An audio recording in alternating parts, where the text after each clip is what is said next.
Welcome to episode 6 of Eternal Horizons, a Magic the Gathering podcast where we look out on the legacy format and beyond. My name is Jasper Bowie, or just Jasper, and I'm here with my good friend Francis Cooper, aka FGC. How's it going, Francis? I'm doing well, thank you, Jasper. How are you?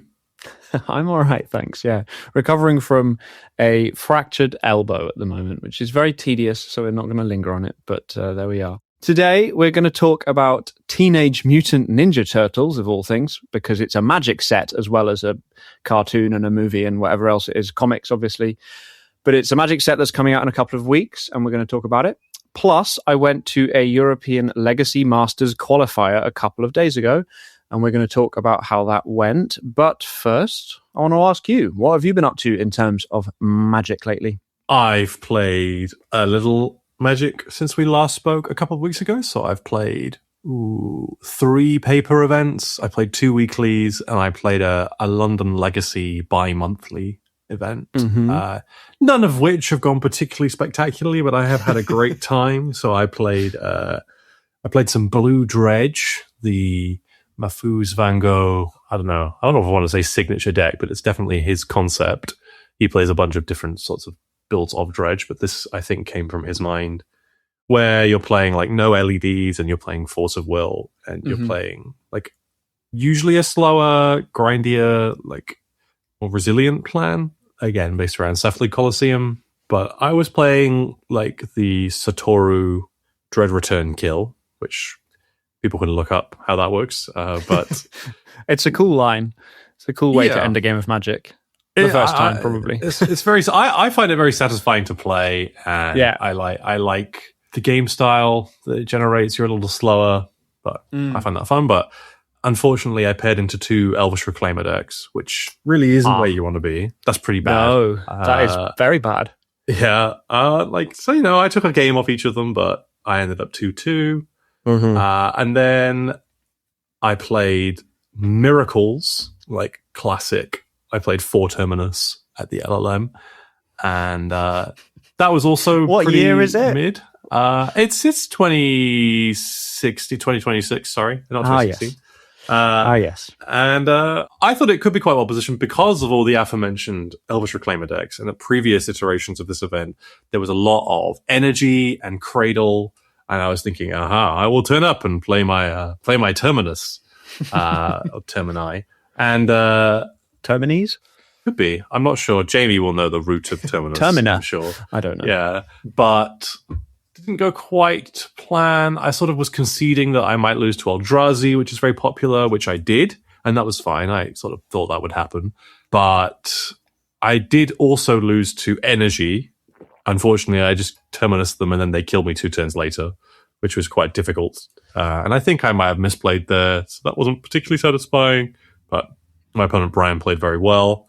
I think I ended up sort of 3-3, if I remember correctly. I did happen to play against 2 people who never played against Terminus before, which oh dear, that was particularly fun. It's not super intuitive the way that you cast it. Oh yeah, well, obviously the first person who I played against, they were on Stifle Naught. I put the trigger on the stack in their turn. And they were like, you can play that as an instant. And I was like, well, I think most of the time you're playing this as an instant if you're playing it for 1 mana. In fact, if not all the time.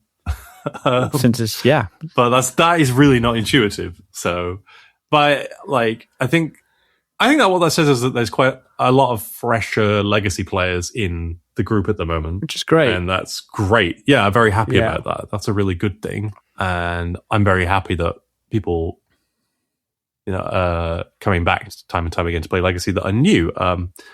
But the other player who I played against, who'd not played against Terminus, did Badgermole Cub their only green source, which normally is fine, because it just, even if it gets exiled, it goes back into play.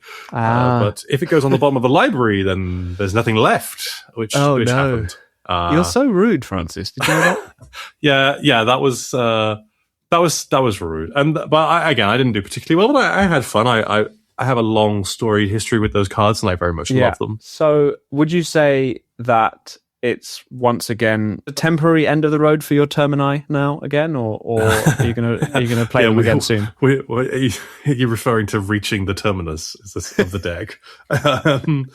I will certainly pick them up again at another point, I'm sure. But I think another thing that I've learned is that my gameplay preferences are different to what they once were. So I think maybe at one point I rather reluctantly moved away from playing these sorts of hard control lock decks, as Miracles once was, to more proactive, fragile combo decks like Breakfast and Dredge and now Painter and Doomsday, all of which I've... Well, apart from Painter, I would say I've played quite a lot of, especially Doomsday and Breakfast I've played a lot of. But now, going back to playing Miracles, I can sort of...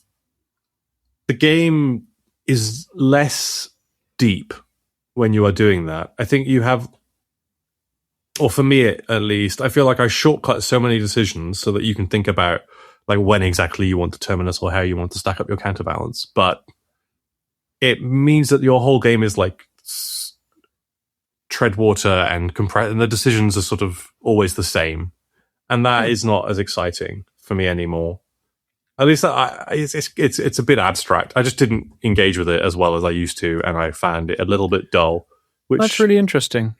Yeah. I guess there is something linear about control decks in that they're trying to drag the game out until the opponent runs out of stuff and then they win however. I mean, I think like pure hard control, as you might see it in, say, pre-modern, where it's literally just like decree as a kill and that's it or whatever. Yeah. I think the gameplay there is quite linear. I think you're right. So it sort of makes sense. You're finding it less interesting now. Yeah, I mean, I'm very used to playing these like hybrid as a saga or alternative threat. Like I'm playing Murktide Region and Doomsday or whatever. Like, and you're choosing your plan and using your cantrips to like next level your opponent in that way, as opposed to next level them by stacking your counterbalance. But sure, it's my preferences are different, and I think Painter is part of that. Like, I really have enjoyed playing that recently, and it fulfills those sorts of games. So, which was the other deck I've played recently. I played a like red-based version as opposed to a blue-based version of like Welder Pinnacle Emissary, which I want to say we both came to of our own mental pathways. Yeah, I think so.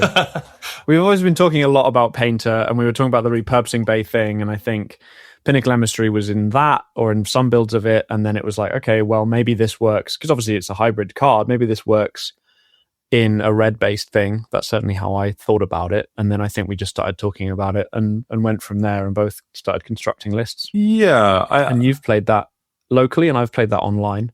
Yeah, and I think you had some great points about the mana base, and how we didn't need quite so many blue sources and whatnot.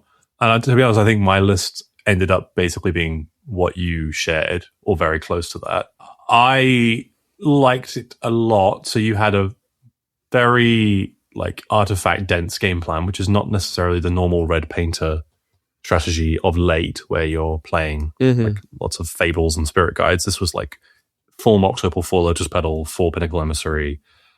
You're playing, I would think it was only 2 artifact lands, 2 Great Furnace, but you had like very, very explosive openers with Emissary and constructs, and your welders are really, really strong. Like if you draw 2 welders and they are not interacted with, you can always have an artifact basically to weld something big in on turn 2.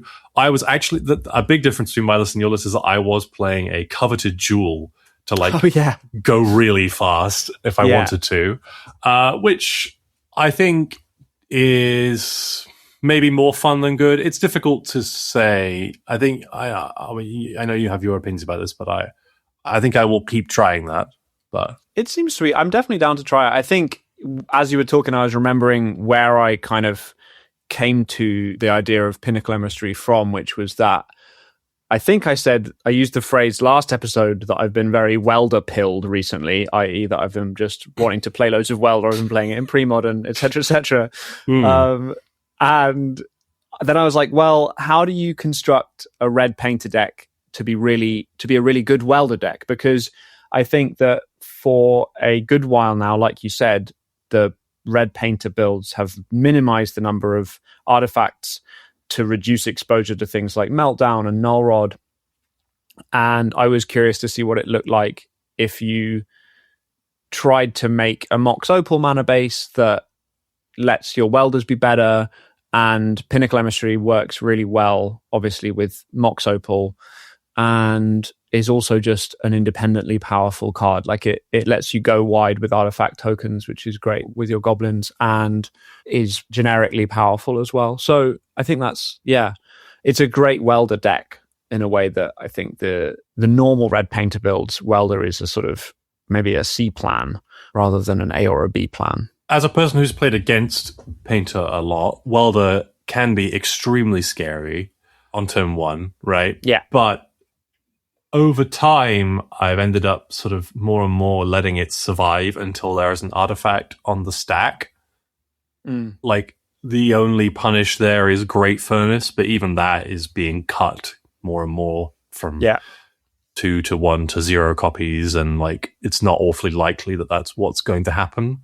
And it means that, you know, you can save your force or your swords to plowshares or whatever quite often for something else. Which is interesting in the context of TMNT, but we'll come on to that later.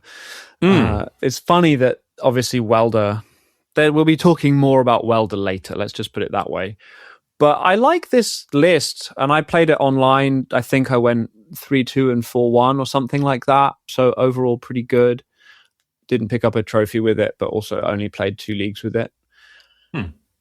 And then I ended up playing, when we went to last week's local, we were both playing painter, but I was playing a more traditional build because I thought that I would be unlikely to play the Pinnacle Emissary build at the ELM qualifier that I played over the weekend. And I wanted to just get some prep in with a list closer to the sort of stock, maybe more mid-rangey painter, as I think you've described it. Well, yeah. I think I do feel like that, though. I think you might have some distaste for that moniker. I think it's correct, though. I do think that is like accurate, even though, you know, there are ways to construct. There are ways to construct it. I think, you know, I was thinking about this where, you know, Fable is quite a mid-rangey card, but you're still, I mean, the deck that I registered at the ELM qualifier, for example, had Lion's Eye Diamond in it, which is clearly not a mid-range card. So, you know, it's bits of both. It's unfair to call it a mid-range deck, but on the spectrum of Painter Servant decks, I think it is that way inclined. Like, you play a lot of games with, like, oh, I want to lightning bolt your creature and get value off this Fable of the Mirror Breaker and force you to use your removal, and I want to kill your creatures and, like, get card advantage. And then you can be the beatdown, but you can also be the control deck. I would assume that all painter decks are a combo deck, but in that spectrum, it's for sure over there. Whereas the Pinnacle Emissary build, obviously, we went down to 19 lands, and you just can't really justify playing Fable and Pinnacle Emissary in the same deck. It just seems too awkward, since, you know, they're not synergistic in really any way. You're now making me think about what painter control looks like, which I don't know what that actually looks like. But yeah, I suppose we could go into more depth on what you did play at the ELMQ, if you'd like to. Sure, yeah. I mean, we talked quite a lot about that. You were sort of helping me put together a list. We were talking about potential metas and how to construct a list to address that, because I've been testing a few different lists across the spectrum, from like I think the list that I played at the local didn't even have Lava Spur boots in it. So it was very kind of like, let's combo. It did have Arena of Glory for the goblins, but obviously that doesn't open up the construct lines in the same way. So I definitely missed that. So the lesson there was like, I went 3-1 at the local. So that was, in fact, we played a Painter Mirror in the final round of that, which was a very short match, I seem to recall. It was enlightening. I learned a lot. We had a lot of useful discussion and conversation. I think I'd like to play more Painter Mirrors with you.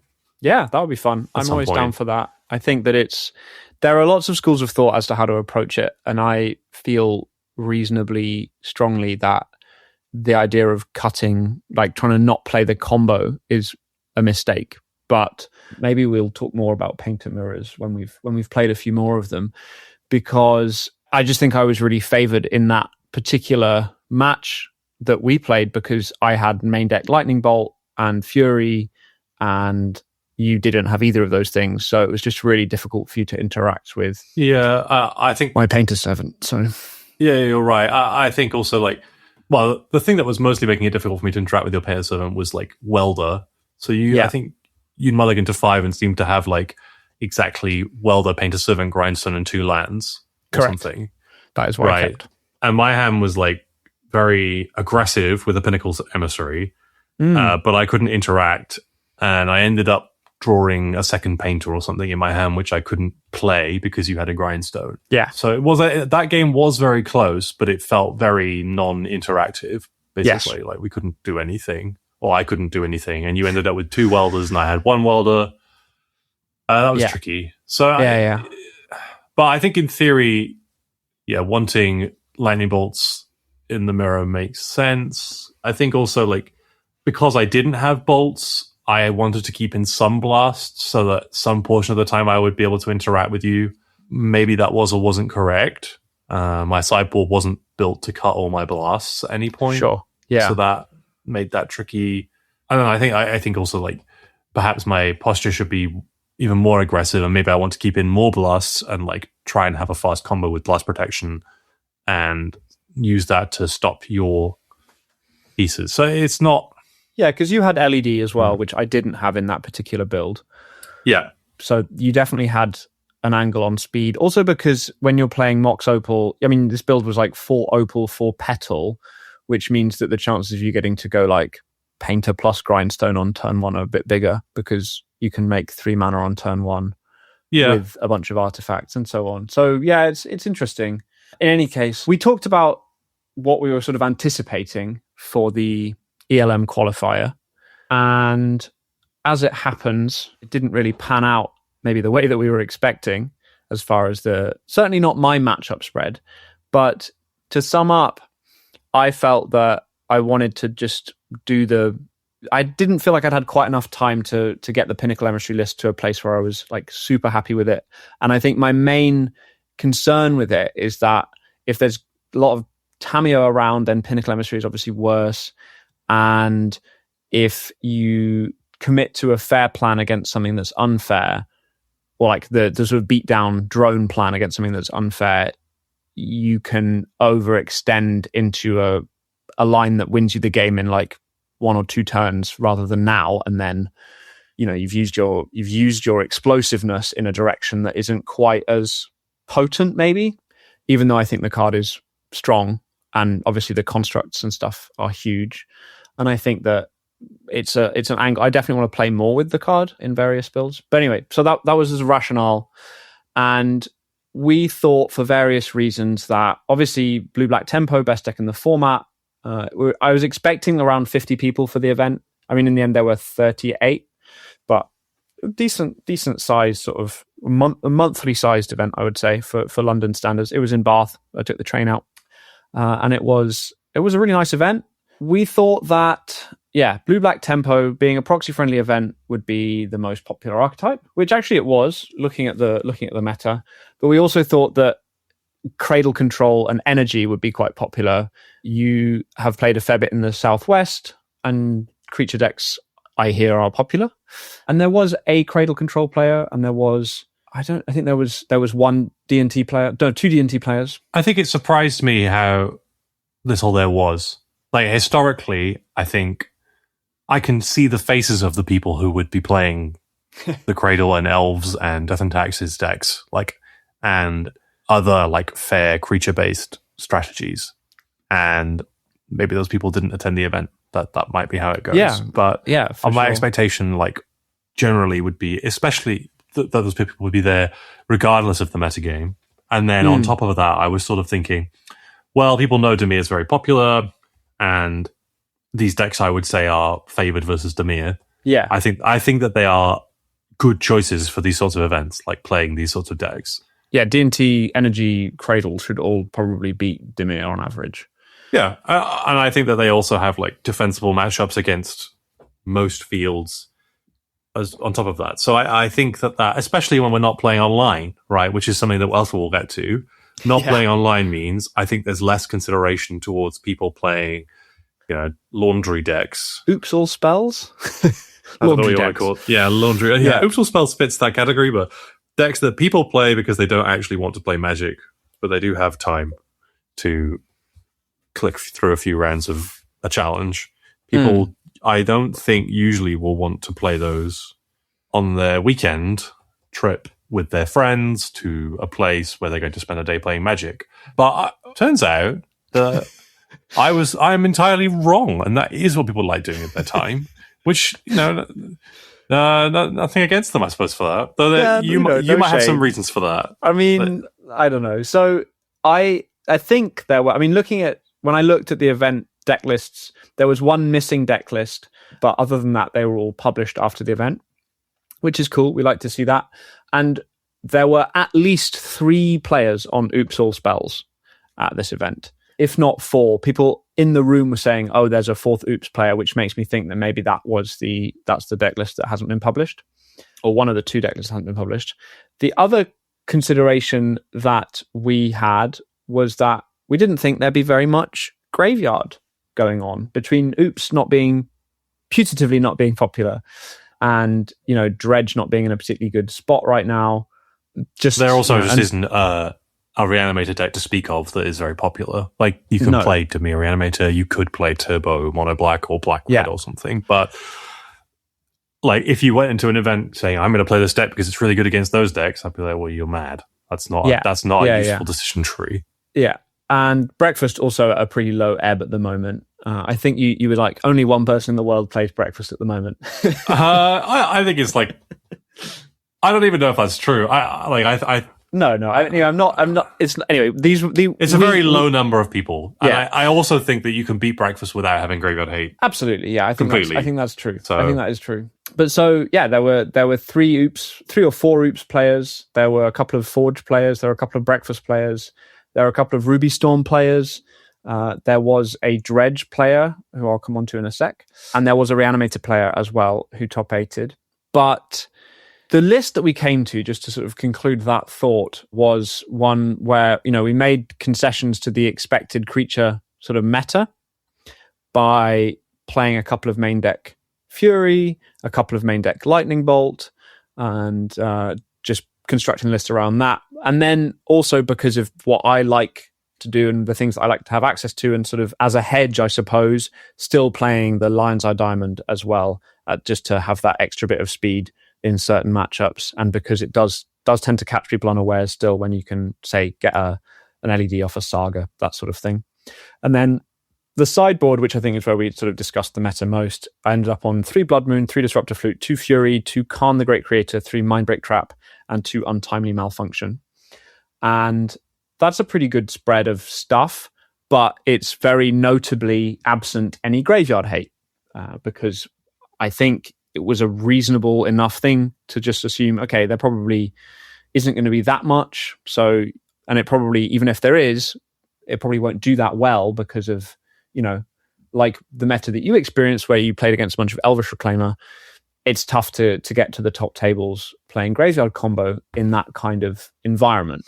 I think also notably, this is how personally I always have, not always, but maybe for the last 8-10 years, if I'm approaching a tournament in a specific metagame, this is how I will build my deck. Especially if I'm not playing cantrips. Usually I play like Brainstorm and Ponder, but like, even if I am doing that, I will lean like deck choice and deck construction towards, I want to build these decks. For example, the ELMQ that we played in London last year, I was like, okay, I think people are going to play Moonstomping. I think people are going to play Sneak and Show. Yeah. And like, those were, I think, the 2 biggest decks in the room. And my whole deck was constructed to beat them. And like, you can get really paid off for doing it. And absolutely. I guess if you don't do that, you're kind of, I don't know, hoping to get lucky and draw your bullets in the matchups where they come up. But you have information ahead of time and you can try and adjust towards it. Yeah, I like, particularly when it comes to sideboard disruption, I like constructing sideboards that play a good number of high impact cards for matchups that I think can be swung enough by those cards, if that makes sense. I want to play cards that I can side in sufficient numbers that I can hope to draw them across a couple of games, and that will give me a good chance at bridging a gap between a matchup that, there's no point bringing like a one of that will make a 45 into a 48 or whatever. I'd rather bring some bigger haymaker cards to try and address some potential weaknesses in deck construction. And then particularly in a non-blue deck, I want to bring enough of them that I can expect to see them, because you just don't play enough rounds for that to you can't make use of averages or anything like that. You just have to try and get those effects in the board. Yeah.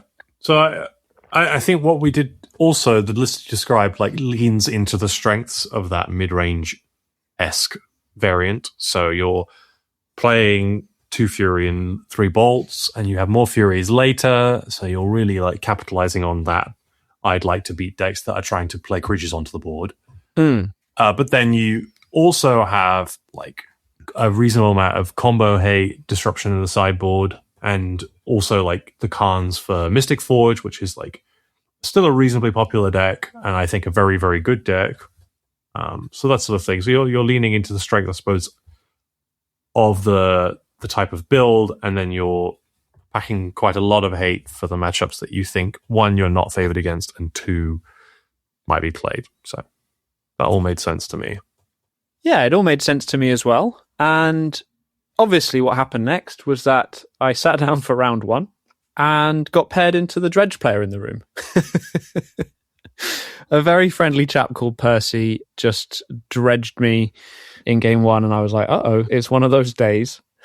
And even though I did manage to take game 2 off of Chaos Defiler and Goblin Welder, just making sure that there was nothing going on, I just couldn't quite find. It was a very close match, actually. I nearly took game 3, but couldn't. And obviously, I think maybe with a bit of graveyard hate, that would have looked somewhat different. But never mind. That's how it panned out. And then I played against Tempo, which I won, and against Forge, which I was not expecting to win, because that is not a good matchup, but I did manage to squeak out a close game 3 to win it. Then I played against Oops. And then I lost to Oops, because Oops is a terrible matchup for Painter regardless, because you can't combo them. And then I lost to Blue-Red Tempo in a very sort of tempo-ish way. And then I played against Oops again and lost again. So that was my tournament experience, playing against Oops twice and Dredge once. Maybe that's that's the way it goes when you register no graveyard hate. But I don't even think that necessarily registering graveyard hate would have changed it that much, because Oops is just such a bad matchup for the deck because of the way that Memory's Journey works. When if you try and combo them, they can just Memory's Journey and kill you. So you need a Blast or you need a Soul Guide Lantern, and it just becomes quite tricky. Added to which, obviously, you don't have Force of Will, so you're reliant on like Mindbreak Trap and Disruptor Flute to try and interact with their combo, and it's difficult. But so the tournament didn't go my way, but I still had a nice day in Bath. I don't think that, looking at the meta, obviously the 4 Oops players is a surprise, and I think that's because there were quite a lot of new players at the tournament, which is great. And Oops is a deck you can pick up, which is pretty straightforward to kind of goldfish and learn, and it doesn't require you necessarily to know too much about the format to win some games. Would I recommend it to a new player as a deck to take to a tournament? I'm not sure that I would, because I don't think that you end up with the sort of the legacy experience that keeps people coming back to Legacy, if that makes sense. But yeah, I can also understand why you'd want to reduce the number of decisions you have to make when you're coming to a format new. You know what I mean? I don't know if I know what you mean. I know what I can understand why people would think like that. It's not a way I have ever approached Legacy or Magic. I tend to see Magic as something that I want to engage in for fun. And so I think for me, the idea of playing any event with Oops or spells, like, is just not the sort of time I want to be spending. So that confuses me, but I understand people will like things that I don't like. So it's allowed. It is allowed, and I think my opponents did enjoy playing Oops. I mean, so I don't want to say that it's not not something. I don't think that they were rewarded for playing Oops. I think Oops had like a sub 30% win rate at the event. So yeah, well, that's what happens, I suppose. We were talking about this afterwards, and I think Oops generally has a pretty low win rate in the abstract. It might not have done in recent like high level events, but yeah, I think because people play it and they're not necessarily paying attention or they don't have a lot of experience, sure, that would indicate to me that the win rate might actually be slightly deflated on average from where it should be as a deck. But I am happy for new people to turn up. I think I would generally recommend people play analogous decks to what they are used to playing in other formats, but maybe they just want to do something that they know they can only do here. They're like, you said that maybe people were playing Commander, and even if people say they're playing combo in Commander, they might be playing, I don't know, Tiki Chiki Restoration Angel or whatever, which is like not the same thing as this at all. So yeah, I am surprised though, and it's something to bear in mind, I guess, when making plans for future events of this ilk. It turns out that I can go to the next. Is it the next one? I think it is the next one, or it's the next UK qualifier. Up. Yeah, it's Derby. lining up that I can go when I didn't think I could go to any of them. So that's exciting. Yeah, I will hopefully try and reclaim a spot. Not if I've got anything to do with it. I would be very happy if you won, even if I attend. You. So likewise, the other way around. Obviously, I mean, yeah. I think honestly, I'm very happy for anybody to win. I think you said the person who won was called Jeans in the app that was running the event. I don't know who Jeans is, but you think you might know who Jeans is. So. I think I know who Jeans is. I think that I don't want to dox them. So, but I know someone who has gone by the moniker Jeans in the Legacy circles from time to time and plays in like that Southwest Wales area. So I'm very happy for them. Yeah, absolutely. They've always been very pleasant. So they were playing mono. I mean, it's listed as mono red Eldrazi, which doesn't make any sense at all as a name. But obviously, it just means that which means that it's the obligator build of Eldrazi, which I think is pretty standard at the moment. Yeah, I think it's a good deck. But I want to shout out the top 8 diversity, which is very cool. Breakfast, Cephalo Breakfast, Death and Taxes, Ruby Storm, Eldrazi, Reanimator, Lands, Mystic Forge, and Delver. So 8 distinct archetypes in the top 8.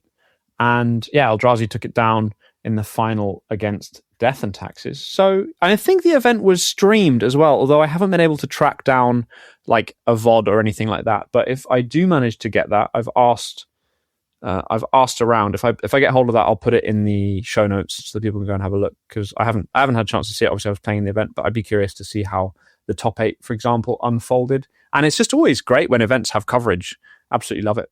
Yeah, I'd be curious to see that as well. It might be that it was just streamed and not saved anywhere, but I think it also adds like an element of tension when you're playing. And if you're doing really well, you might be on coverage. And then I know Madeline actually always tunes in if I'm on coverage and says stuff in the chat, which I don't think anybody else knows, but she like really likes doing it, and she knows nothing about Magic. She'll just sit there and be like, woo, go Francis. That's great. I love that. That's so cute. Regardless. Amandine is also tuned in to coverage. I mean, when I was on Feature Match at Eternal Weekend, that was such a sweet experience. I absolutely love being on Feature, and I've since watched that back.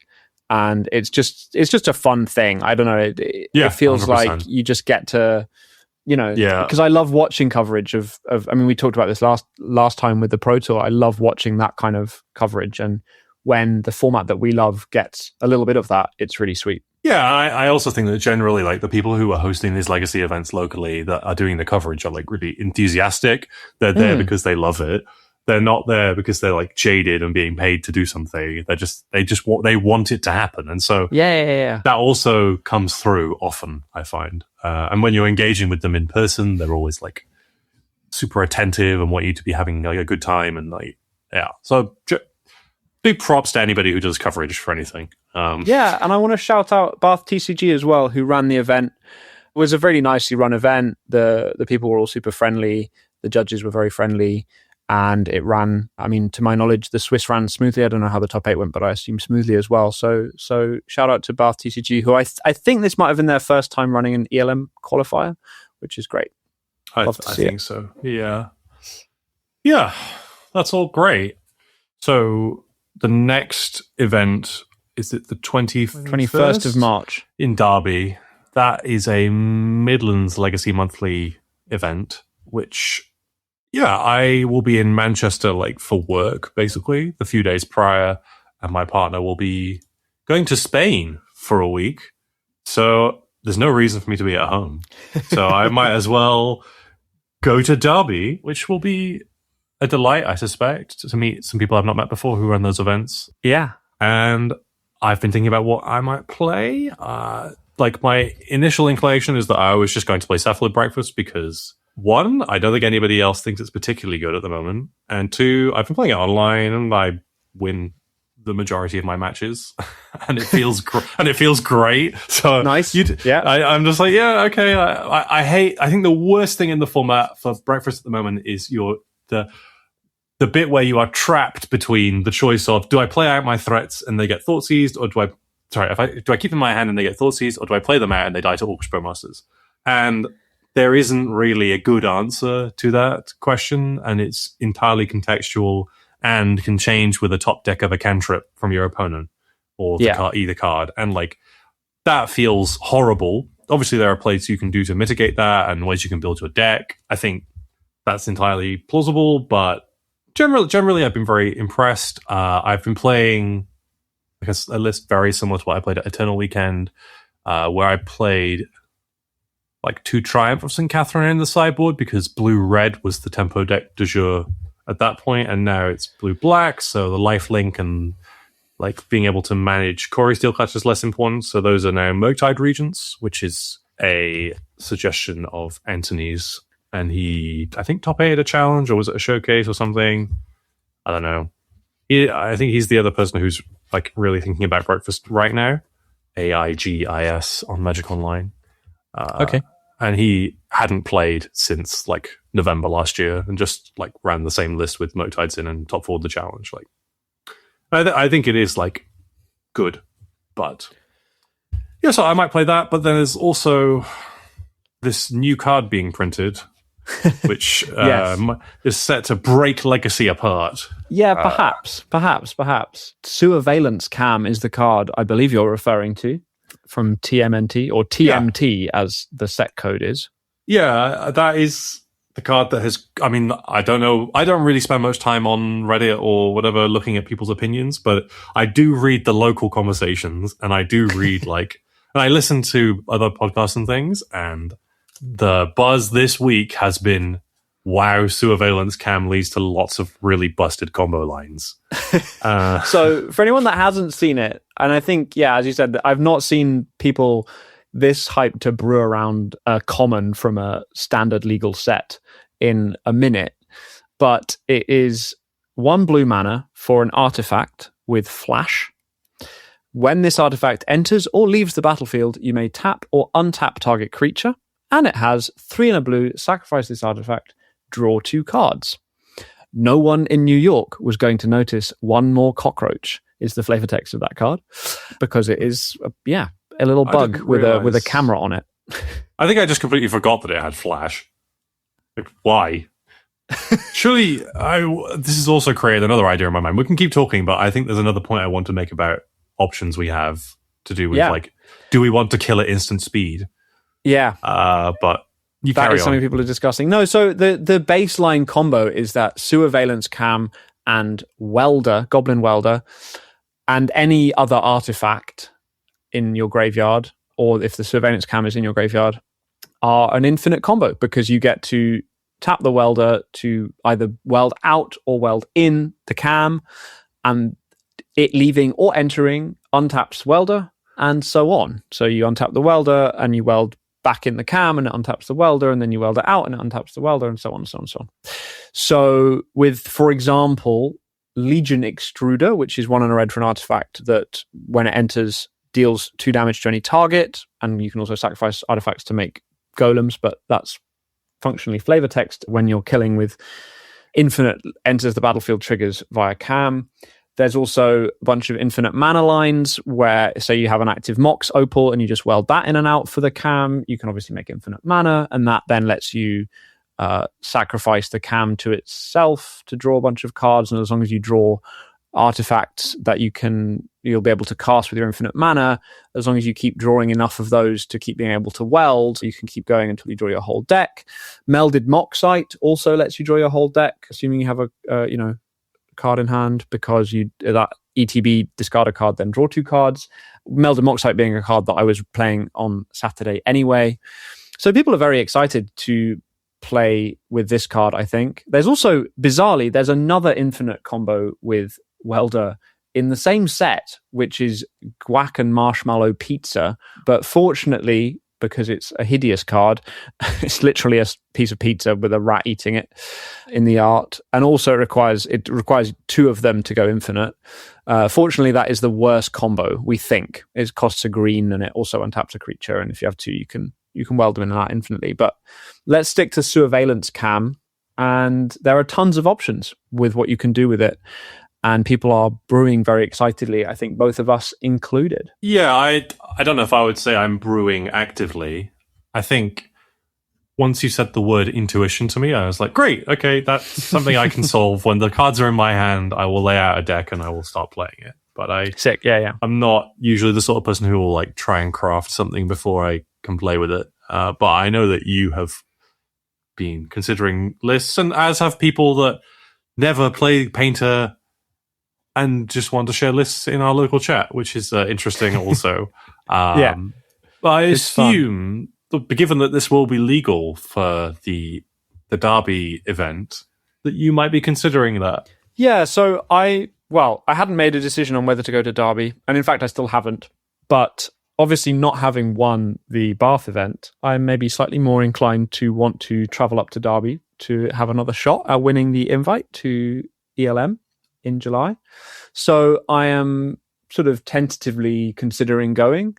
And I think that this card being spoiled and the fact that it'll be legal for the event does make me also more interested in going, because getting to play events with new cards is exciting and fun, and like prepping for an event like that and trying to find the best list for a new combo is just, I think, one of the more fun things that one gets to do in like Magic deck building terms. So if I can make it work, I will try and come to Derby. And if I think I can find a list that plays Sewer-veillance Cam, I will certainly register it. And I think that it runs the gamut from just playing a singleton copy in a very standard current stock Painter list, which just gives you a random I win button. If it's like the lines where you entomb a Chaos Defiler with Goblin Engineer and have an active Welder, except that Chaos Defiler wins you the game some of the time, and Sewer-veillance Cam will win you the game deterministically, given some other things, obviously, as discussed. I think the other interesting thing about Sewer-veillance Cam winning the game is that if you do manage to get a source of damage into your graveyard and you have the Cam and the Welder, you can win through a null rod effect. Yes. Which is amazing. Really, it's really good. Yeah, it's just so great. It's just like, oh, I've got my null rod going. You're like, okay, you're dead. That's such a powerful like axis, and not that will actually happen, but it's more that you can just threaten them. Like people will, because null rod inevitably will be good against you, because you're going to need to play a lot of artifact mana to like consistently just have Welder plus Cam be a 2-card combo.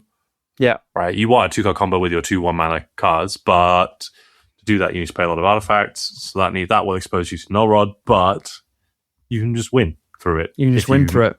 So it doesn't matter. Which, I think will change the texture of how that's played a lot. Yeah, it might be that blue-red ends up being more popular so that they can play Meltdown and all of that, but those sorts of second-order effects remain to be seen, and it Absolutely. definitely depend on the success of the initial lists, I would guess. It starts with just trying to play it in an existing painter list, and it goes all the way out to just trying to build the most degenerate Cam Welder deck. That I think that's where quite a few people are brewing at the moment. Like, okay, I'm going to play 4 Cams and loads of artifact mana, and also, you know, whatever I can. I mean, there are people talking about all sorts of abstruse lines involving like making infinite mana and then finding a walking ballista, and then, you know, Phyrexian Devour, Agatha Soul Cauldron, walking ballista, etc., etc. There are a bunch of ways to kill once you start looping Sewer-veillance Cam. And I think it remains to be seen what the most effective approach is. I'm certainly initially most interested in brewing it to fit into a painter shell, because I think that, as you said, having a combo that wins through Null Rod is great for a painter deck, and then having a combo that wins without using the graveyard is great for a Welder Cam deck. And the two therefore complement each other very nicely, because Welder supports the painter plan. Painter gives you some interaction in terms of blast and lets you win without the graveyard at all. You can still be a Saga deck, theoretically, although that is one of the thorny points for a lot of people. Is like, well, how do we make the mana base work? Which is definitely tricky. But those are kind of the things that one's thinking about. And then, yeah, having this kill, obviously Painter Grindstone, that doesn't use the graveyard at all, seems like a nice place to be, given that people will probably have to bring in graveyard hate to beat your Welder plus Cam combo lines, especially given that we're talking about 2 1-mana cards here. And I think that that's quite important. And also given that Sewer-veillance Cam, I mean, you noticed earlier that it has flash, which, yeah, it does have flash. And I think that it's like a pretty reasonable card. Like, I don't think that it's going to be terrible to just cast this card and tap down, you know, their threat, make them not be able to attack you with their Baragoyf or whatever, sort of fog them for a turn, tap down their Murktide Regent, etc., etc. You know, it's going to be a reasonable card to cast as well as a combo piece. And I think that makes it interesting. Yeah, I think when we were talking about it the other day, I saw it's kind of like a Lorien revealed, right? You're paying 5 mana to draw 2 or something, but it kind of just sort of, it's your powerful end game that has meaningful impact early game. It just also happens to kill immediately sometimes, which is silly. I think I agree that it should be in a painter shell, as you described, though I don't know of any like infinite mana artifact. Damage-based instant speed artifacts that you could play. Like, there is one. You can play Twin Shot Sniper, because you can discard that. You can channel it at instant speed to deal 2 damage, and then you can win in their upkeep or whatever. But I suppose if you have intuition, you don't need that anyway. It doesn't really matter. Like, you could just pass with Welder and intuition up, and if they tap out, you can just kill them in their turn. Yeah. So it actually just doesn't matter. Well, intuition doesn't kill in their turn if they give you, say, the extruder, and you then have to untap and cast it. But I see. So you have the idea behind intuition is that you can intuition with an active Welder. You intuition for Cam extruder plus any artifact, and then what they give you is whatever, because you then cast say they give you the extruder, you cast it, and then you just start welding, and that's GG. Is that true? If you have an LED in your deck and you can draw your whole deck and then crack it and discard it, they're dead, right? So it doesn't actually... Well, but how are you drawing your whole deck? How are you playing that? Okay. You can't draw your whole deck at instant speed. You can't draw your whole deck at instant speed because the drawing your deck with Cam lines... You can if it's a Moxite line, right? Yes. So maybe if you get... with intuition, if you get Moxite plus Cam plus extruder... Yeah. You don't intuition for the... But then they can give you the Cam, which has flash, so then you do win, yeah. Yeah, okay. Exactly. I think there are ways of doing it. You to do it. Yeah. Yeah. This is what's so interesting about this card, and I think that why people are so curious to brew with it is that, like, the more you think about it, the more like, oh, you can do this and this and this. Like, it took me a while to realize that your infinite mana win con can just be grindstone in theory, because you can just keep welding the grindstone in and out and activating it once you've got infinite mana. So, like, you don't even need to play stuff that like wins you the game off infinite mana. You can just play you can just have your grindstone as well. I think that's another reason why Painter is so good in it, right? You just play a couple of grindstones and 1 Legion extruder. And that's all you need. And Legion Extruder, like, sometimes it will matter that they have a collector roof or whatever, or you'll just get to kill it. And you can, I really have been enjoying Legion Extruder in the Emissary decks we've been playing anyway. Yep. So that's just a good card. You just don't have to play any bad cards other than, like, Grindstone, which is not what people normally... Well, it doesn't do a lot normally. I agree. But, no, like, it is a bad card. That is, like, the worst card in your deck, and you can go and get it with a Saga, and that is your outlet for both of your combos to win the game, and you also can kill a different way, so if they have an Emrakul or a Gaia's Blessing or whatever, it just doesn't matter. Yeah, it doesn't matter at all, because you can still grindstone yourself and mill your whole deck. Yeah. You have infinite mana on grindstone, you mill your whole deck, and then you have the extruder, and then you win that way. So yeah, it's just completely irrelevant that they have those cards in their deck if you have the skill. Which is sick, because like for such a long time it's been quite problematic. I mean, like the match I lost against Oops, not that Progenitus normally causes you to lose as Painter, but my Oops opponent sided in Progenitus against me, and I lost that way, just because it bought them one extra turn.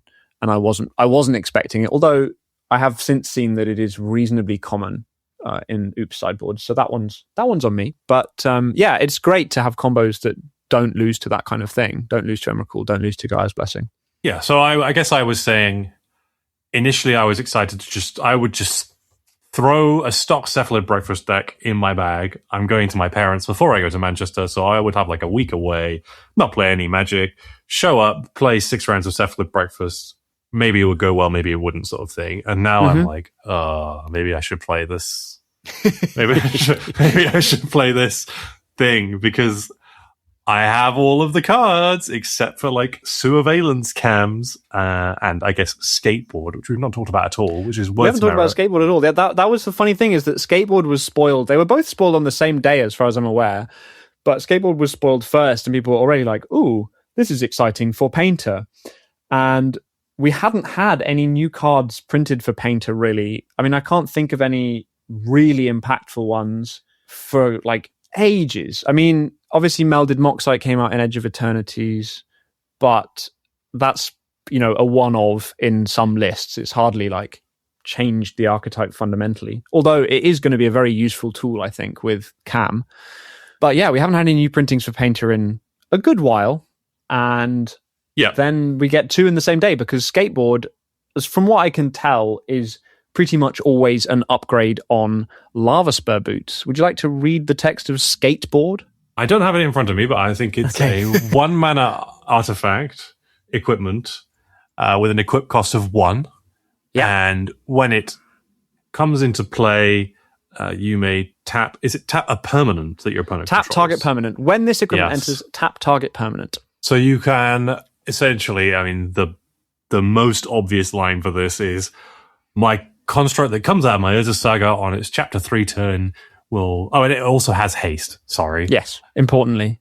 It gives it haste like Lava Spell Boots does. The main difference is this tap effect, but then you can say, haha, and very nice Atraxa, or very nice Baragoyf.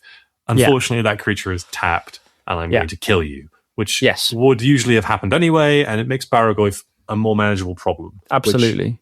It's great, because that card is quite annoying for Painter. Yeah. As is, I guess, Atraxa in play, that you can Pyroblast that. But like, if your opponent show and tells in Atraxa and your Urza Saga comes off and you try and Pyroblast it, they might have a Force of Will. Whereas if you just get this haste equipment tap down thing into play, they can't do anything about it. Like, those things are all excellent. Like, I think something you were also telling me is that, well, the Cam Skateboard also lets you like tap all your opponent's permanents in their upkeep and stuff like that, which is hilarious. Because you can, like, I guess infinitely weld in and out the Skateboard every turn. So it's also just like an opposition combo with Welder Cam.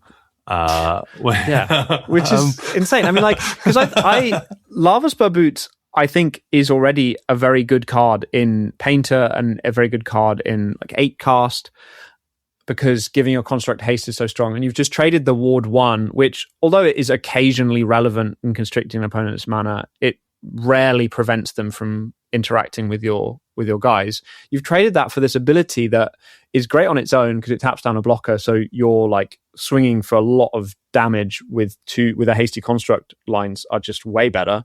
Plus, it has, as you said, this random synergy with Welder, where if you weld it in, you get to tap any permanent. So that includes lands, obviously. I don't really know what the flavor is for a skateboard tapping. Like, how does riding a skateboard tap a? I don't. What? Has anyone ever ridden a skateboard over you? I think you'd feel tapped. That's true. I tend to see, like, when you're playing limited and you might play like a combat trick that taps something down and it'll be like a monk, like shoving his palm into the creature's face or something. Yeah, this is just like somebody just whacking someone over the head with a skateboard. Right, yeah. If someone, does a kickflip over you, you're gonna like duck, right? You'll be like, yeah, exactly. You'll be like distracted. Oh, I did. Unfortunately, I couldn't block this massive windmill or whatever, and that would make complete sense. Yeah, I mean, the whole flavor of TMNT as it integrates with Magic makes no sense whatsoever. But then again, as some people have pointed out, like Marit Lage wearing little boots doesn't make any more sense than Marit Lage riding a skateboard. And people have done some very funny mock-ups of Marit Lage on a skateboard, which I think at this point it's like, well, the card's coming to Legacy regardless, so there's not really any point in getting upset about it. It's just got to be funny. I've also noticed something amusing about the flavor text of skateboard, which is that it reads, "Why skate a half pipe when you can skate a sewer pipe?" So it has flavor synergies with Sewer-veillance Cam. Oh, brilliant. So what is this? Sewer's Painter? Sewer's Painter. Yeah. Thames Water Painter. Disgusting. Monopoly. Before we talk about that, we should go back to talking about Magic. So, yes. Generally that's all like quite exciting and I think sounds really strong on paper. So I'm very excited to see where that goes. I think I will continue playing like the Pinnacle deck at locals, but at the moment, and Cephalid is still like what I would play. So, that's fair. I'm definitely I love Intuition build. Yeah, Intuition is sick. I mean, that was when I had that thought. I was like, "Oh, that's interesting." And I actually only realized when we were talking now that like you can just win it. You can just win instant speed if you just get the mock site, which they're just dead. I also don't know if anybody else has realized that yet, but you can just kill them. You're just like, oh, I have an untapped welder. Oh, I pass. Oh, you played a 3-drop. GG. Like, which is crazy. It's kind of reminiscent of things that maybe got banned. So we'll see. I mean, Welder is very fragile. So Welder dies to a light breeze. Also, it's vulnerable to graveyard hate.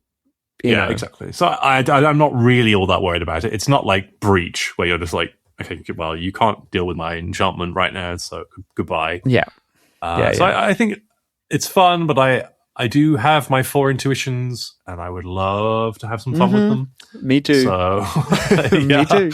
Yeah, I'm very excited. I can't remember the last time I played with intuition, but I've been one of the lovely thing for me is that I'm always obviously thinking about Painter because it's what I like to do. And I kept thinking, oh, well, I wonder if there's like an intuition build like there was back in the day. Because, Painted Stone, Blue-Red Painter was one of the very first ever builds of like Painter combo in Legacy. I mean, when Painter was printed in 2008, some people went down the Imperial Painter route and some people went down Painted Stone, which is Goblin Welder, Intuition, LED. Because Intuition gets you Painter 7, Grindstone, LED, which is a kill, end of turn intuition into whatever they give you, plus those cards with Welder in play will win you the game as well. So that was obviously pretty strong back in 2008.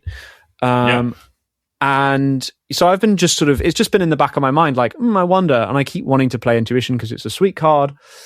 And then they go ahead and print this. So I am absolutely delighted. I'm really excited to start getting to play with these new cards. I mean, they were spoiled, 4 days ago or something? And the spaces that I'm in, i.e. the Painter Discord and some other chats, have been abuzz, pun intended, with creativity around this little bug carrying a surveillance cam. Yes, so I think that is very exciting. Yeah, so it's coming out on the 6th. We've still got a week or so. Is it a common? I'm now literally thinking about like how to find copies. Yeah, it's a common. Like maybe it's a question of like going to a draft and just trying to get all the copies possible. Yeah, there's like a non-zero chance that I will just go play some limited that weekend because of it. I think Bad Moon will run something if they've not sold out. Yeah, I have no plans that weekend, so I may just Sweet. I don't know, hang around and play some limited or go to Dark Sphere or whatever. I will be at Bad Moon the weekend prior for a different sort of Magic event. Yeah, we've been playing a lot of Magic recently because you've been wanting to test this format that neither of us had ever played until this point. Do you want to talk about that? Yeah, so Bad Moon Cafe in London near Borough, from what I can tell, for a couple of years have been running like a monthly budget Modern event where your main deck price cannot exceed $25 TCG player mid, and your sideboard cannot exceed $10, which is intriguing from somebody who used to play a lot of Modern 12, 13 years ago. Mm-hmm. Like, ooh, can I play with my fun cards from then? Turns out, no. But it is like a more interesting space to think about than I might have expected. I think it was brought to my attention by like a friend of my cousin's or something. And I was like, oh, that's like quite close to where I live. I'd like to go do that. So I'm going, on the 1st of March to play this event. So shout out to them. Sweet, yeah. It's pretty cheap, and I think you get a beer or a coffee or something as part of your entry. So, that really tells you the how seriously this event is going to be taken. I'm very excited for how not serious it's going to be. Yeah. But I like, my first inclination was to build like a flicker deck with like Wall of Omens, because I used to play a lot of Wall of Omens like based Kiki-Jiki decks. But Kiki-Jiki's too expensive, so I was like, I'll build this value deck, and immediately got run over by Jasper just putting all of the best humans in a deck that cost nothing now. And I was like, well, maybe this isn't the right power level. And so I built Dredge. Now something that's interesting is that there are no results posted online for this at all. I don't know if this event is run anywhere else in the world. So there are occasionally like people on Reddit who are just like, I'm going to a local event, and it sounds exactly like the same event that I'm going to go to. And there's like no lists or anything. Yeah, it's totally open. Which is really interesting. Yeah. Yeah, I've not played an event where I have no idea what to expect in ever. Maybe since I started playing like Standard. So that's kind of cool. I expect people will have Graveyard Hate because Leyline of the Void is like 50 cents and Rest in Peace is the same. So that's going to be tricky. But the Dredge deck I've built is like the Phoenix Lava Dart Dredge deck from Modern, if people are familiar with that. So it's a Faithless Looting deck.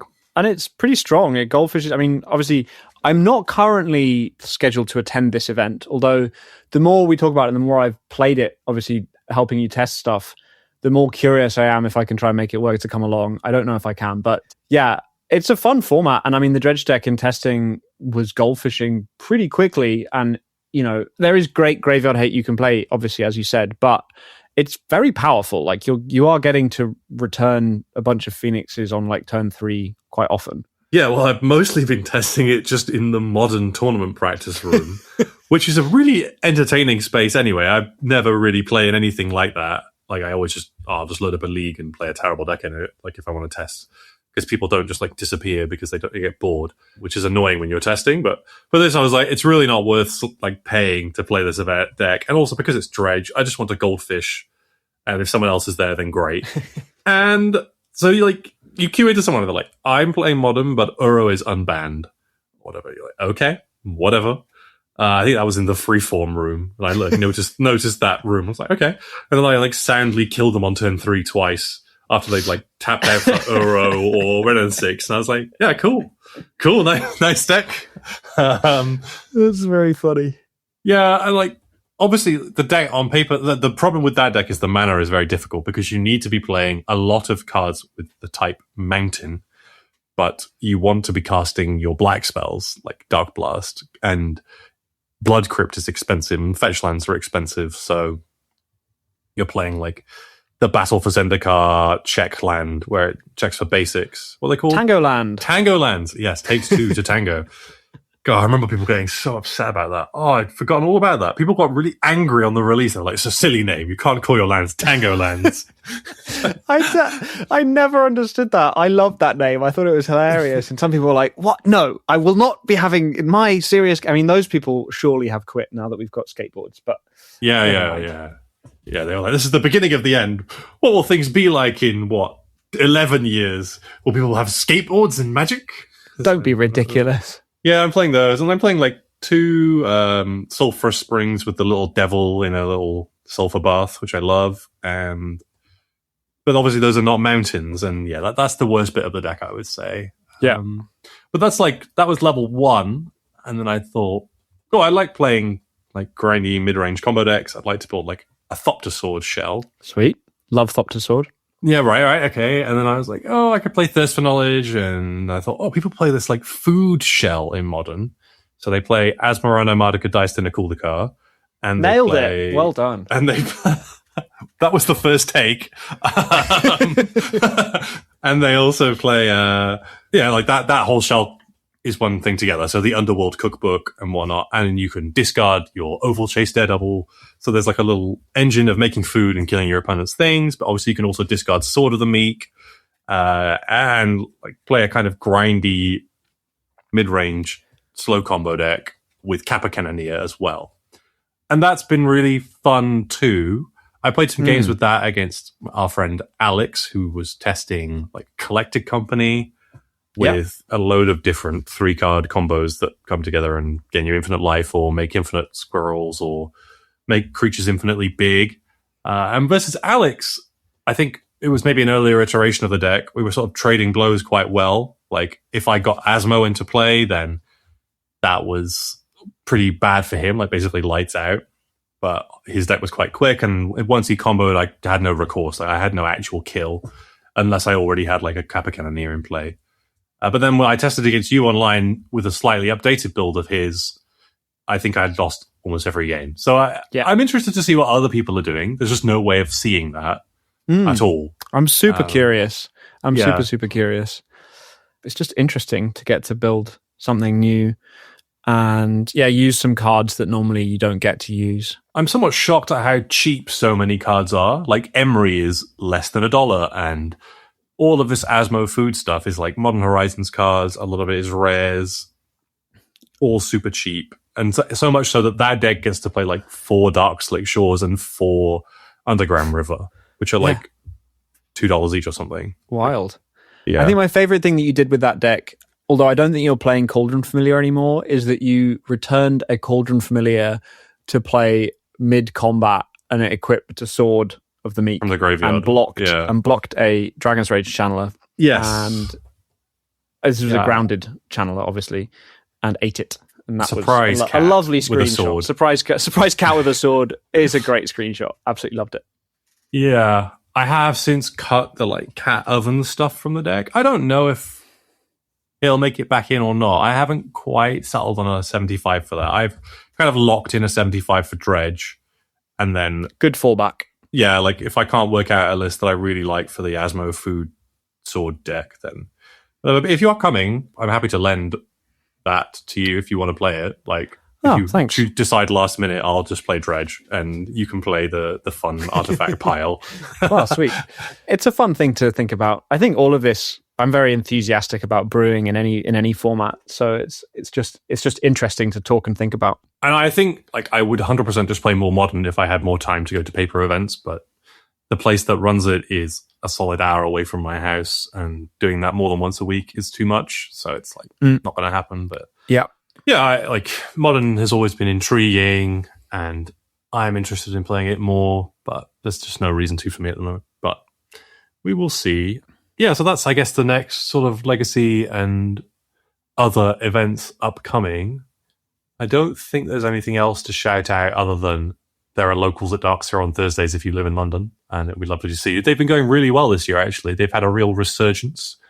We've been getting, like 12 people every week, which is great. We moved to Darksphere maybe a year ago from Rogue's Quarter, the previous venue, because we noticed that, like, because other Magic events weren't running at the same time there, the people who were playing at Rogue's Quarter, like, just dwindled, and there were never any new players, basically, because there was no like exposure. And I think being at the bigger shop has meant that like over time more people have and also proxy friendly does help. Obviously, Darksphere is playtest card friendly, and that makes a huge difference. I want to be specific there. It's playtest card friendly for Legacy. It's not for its other events.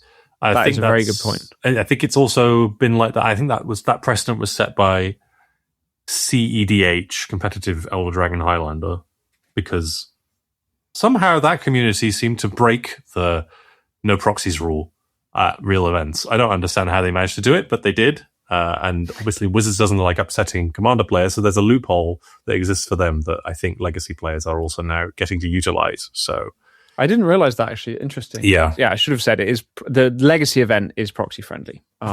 So come along if you're in London or if you're visiting London. It's always great to see new faces. I was delighted to play against a couple of people at the ELMQ who were new, and to play at the local. I spoke to a couple of people for whom it was their second time at Darksphere to play Legacy, and that is wonderful. Even if you're playing Uxor spells, we'll be happy to play against you if you're new. Yeah, but only if you're new. I think that's great. That about wraps it up. Brings us to the end of episode 6 of Eternal Horizons. Thank you very much for listening. Please do follow us on Spotify or YouTube or wherever else you get your podcasts. Leave us a comment or a rating if you're so inclined. Tell us what we've missed about Sewer-veillance Cam or Guac and Marshmallow Pizza or Skateboard, or if you hate all of them, tell us that. Thanks for listening. Goodbye. Goodbye.